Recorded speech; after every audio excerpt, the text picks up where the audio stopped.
Hello guys, this is KC Patel and welcome to Satvik academy.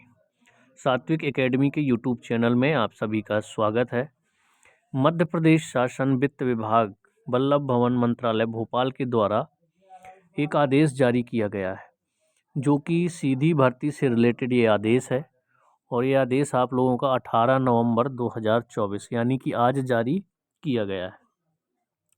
तो इसमें important क्या है, सबसे पहले हम बात करें एक दो पॉइंट जो इम्पोर्टेंट है कि आपका जो भर्ती का कैलेंडर है वो हर साल जारी किया जाएगा।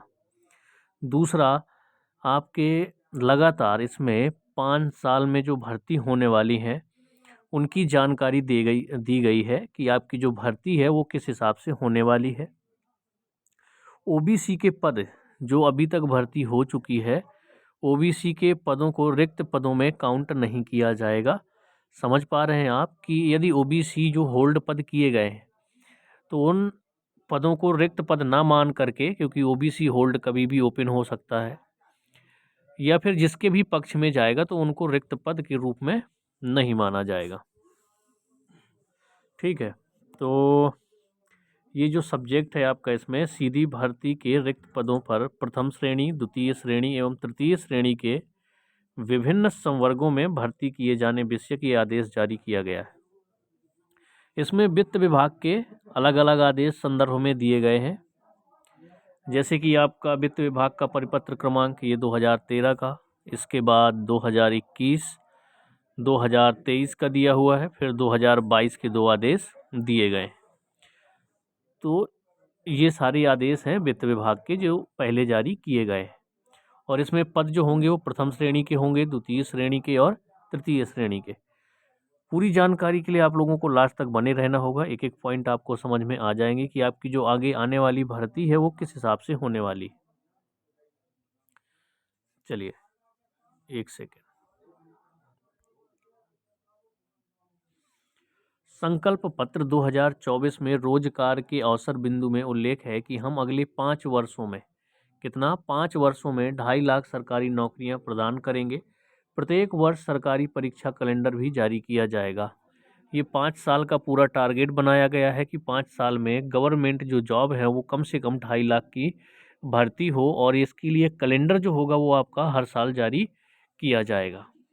ठीक, अब इस पॉइंट को समझिएगा। जो सेकेंड पॉइंट है कि सामान्य शासन विभाग द्वारा जारी परिपत्र क्रमांक कितने, ये जो नंबर दिए हुए हैं, 22/11/2022 को दिनांक 31 अक्टूबर 2024 से प्रभाव शून्य किया जाता है। कब से? 31 अक्टूबर 2024 से इसका प्रभाव क्या कर दिया गया? शून्य कर दिया गया।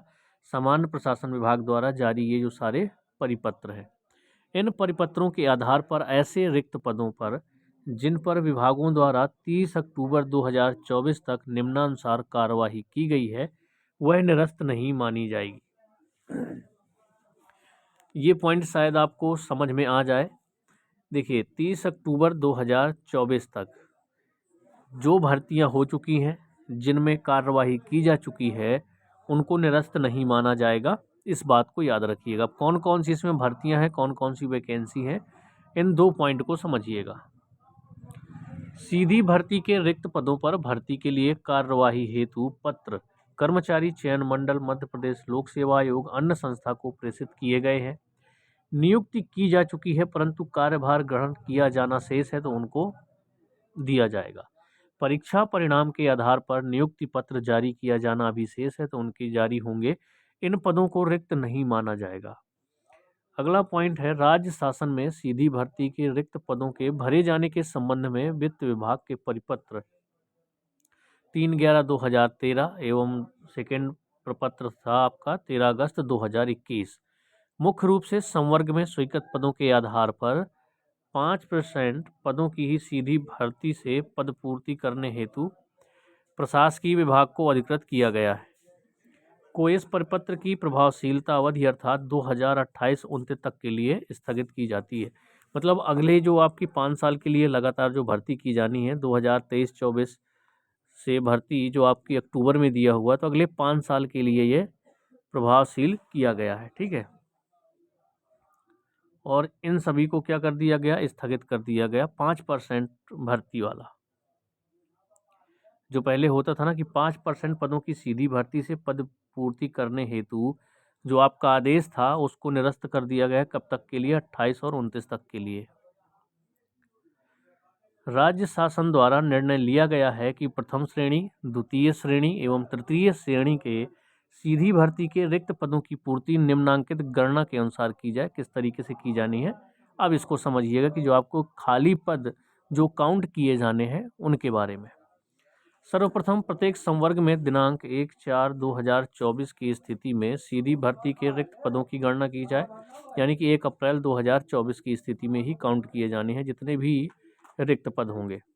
सेकेंड पॉइंट होगा इसमें, इनमें ऐसे पद जिनके संबंध में इस प्रपत्र की कंडिका 2 के अनुरूप कार्यवाही ईएसबी के द्वारा हो या फिर एमपीपीएससी या अन्य संस्थाओं द्वारा रिक्त पदों की गणना सम्मिलित नहीं किए जाएंगे।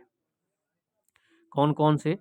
ऐसे पद जो 13% पिछड़े वर्ग के लिए अंतिम परीक्षा परिणाम के उपरांत रोके गए हैं, इनको भी रिक्त पदों की गणना में नहीं लिया जाएगा। समझ पा रहे हैं? जो 13% पद अभी भी बचे हुए हैं जो कि अंतिम परीक्षा परिणाम के बाद रोक दिए गए हैं, तो उनको भी रिक्त पदों में काउंट नहीं किया जाएगा। इंपॉर्टेंट पॉइंट ये है। तो ये पूरा आदेश मैं आप लोगों को अपलोड कर दूंगा। कोई डाउट हो तो कमेंट्स में बताइएगा। मिलेंगे हम लोग नेक्स्ट वीडियो में। कुछ और पॉइंट है वो भी हम क्लियर कर लेंगे आगे, ठीक है। अभी मेरे पास टाइम कब है, सोचा कि आप लोगों को जानकारी दे दूं। बाकी कुछ भी डिटेल में जानकारी होगी मैं आपको नेक्स्ट वीडियो में ज़रूर दे दूंगा।